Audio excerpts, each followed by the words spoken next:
తెలంగాణ ప్రభుత్వం రాష్ట్రంలో మహిళా సాధికారతను బలోపేతం చేయడానికి స్వయం సహాయక సంఘాల ఎస్హెచ్జి పరిధిని విస్తరించడానికి వినూత్న చర్యలు చేపడుతోంది.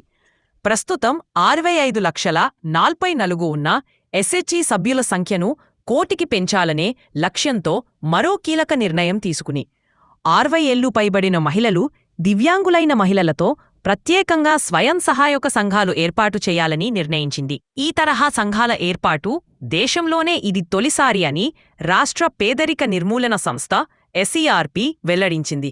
ప్రస్తుతం అమల్లో ఉన్న నిబంధనల ప్రకారం 60 ఏళ్లు దాటిన మహిళలు ఎస్హెచ్జిలలో సభ్యులుగా చేరడానికి అనర్హులు.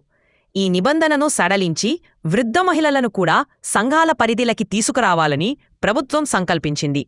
సెర్పు వర్గాల సమాధాన్య ప్రకారం ప్రస్తుతం ఉన్న సంఘాలకు అదనంగా కొత్త సంఘాలను ఏర్పాటు చేసి వారిని సభ్యులుగా చేర్చనున్నారు. అదేవిధంగా దివ్యాంగ మహిళలకు ప్రస్తుతం స్వయం సహాయక సంఘాలలో ప్రాతినిధ్యం లేదు.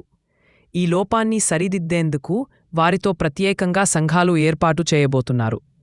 ఇది వారికి ఆర్థిక స్వాతంత్ర్యం, సామాజిక భాగస్వామ్యం కల్పించడంలో కీలక పాత్ర పోషిస్తుంది.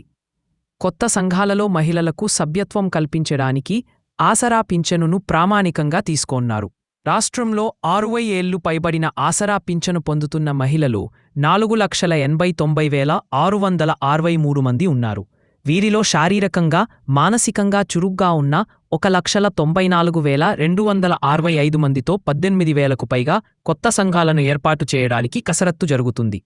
అలాగే దివ్యాంగ పింఛను పొందుతున్న మహిళలు 1,97,073 మంది ఉండగా వారిలో సంఘాల కార్యకలాపాలు నిర్వహించగలిగిన వారు 1,94,225 మంది ఉన్నట్లు అంచనా.